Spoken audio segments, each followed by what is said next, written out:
once you and your horse have familiarized yourself with leg yielding on a straight line, the next step in preparation to other lateral movements like shoulder in and counter shoulder in would be to show your horse how to yield to your leg aids, doing a leg yield on an angle.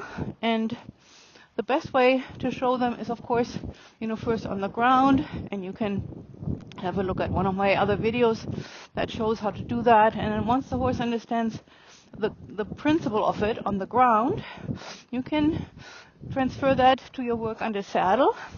And I'll just show you a little bit. You're just going to go straight down alongside, just nice, easy going, medium walk, nothing too strenuous, obviously. And then you're going to make a smallish half circle here, smaller than, I want to say smaller, or just about 10 meters circle, 10 meters in diameter. And then you're going to come back to the wall on an angle. And when you're here, you're starting to apply more left leg. You're going to be a little bit in shoulder to shoulder mode. Left leg, right leg is a little bit farther back. Left leg is the dominant driving aid, and you can use your left whip a little bit if you need to bring your horse's haunches with a little bit, but it's pretty much a very straight, easy going angle. Then we're going to go straight again here, going into the next half circle. Again, about 10 meters or less. And then you're going to gently, bring your horse and yourself in alignment with an angle that feels comfortable. And then right here, you're going to start a little bit more emphasis on the right leg, shoulder to shoulder, left leg is back. And you're just going to say to the horse here, we're going to move forward, sideways. You have maybe a little bit of knee pressure, but your weight aids are pretty even. They're not doing a whole lot at this point. And then you're going to go straight again.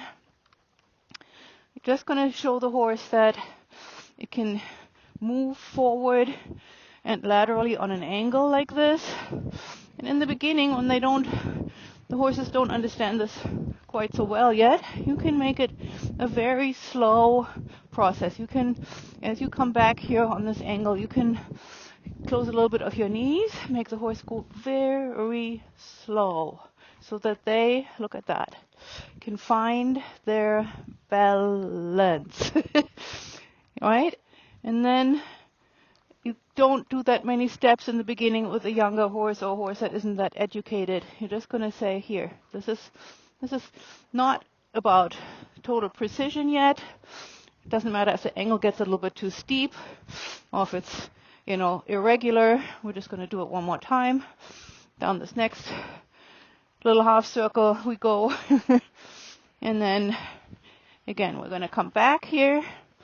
And approximately, you want to come towards the wall at that angle that you want to stay. Slow the horse down a little bit here. And then shoulder to shoulder massage his back. Right leg is active. And then my shoulders and my hands, sort of, you see that, massage the corners of the horse's mouth a little bit. And he's okay to go back and forth a little bit with ever so slightly with his head, just as long as we stay in a rhythm. That helps the horse to understand my shoulder to shoulder engagement, massages his back through my seat bones, and that makes it easier for the horse to understand that we're still in motion, that we're not doing this just for a few steps and then we stop again. And always after a while you can, when things go well, become lighter and lighter with your aids, and then you can also stay a little bit farther away from the wall, as I've been doing gradually, if you may have noticed, so that you're starting to tell your horse, hey, we don't need that visual barrier quite so close. It's okay, and we're going to still move, and the horse will understand this balancing exercise the more you do it as something quite interesting and, not threatening, of course. Here's a long rein for my good boy, Cooley. And, it's another way to engage the horse once you teach him this in the walk. You can, of course, then transfer the whole system to the trot. You can do it in posting or in sitting trot, and it's another little marker on your and your horse's journey together that will be fun and beneficial at the same time.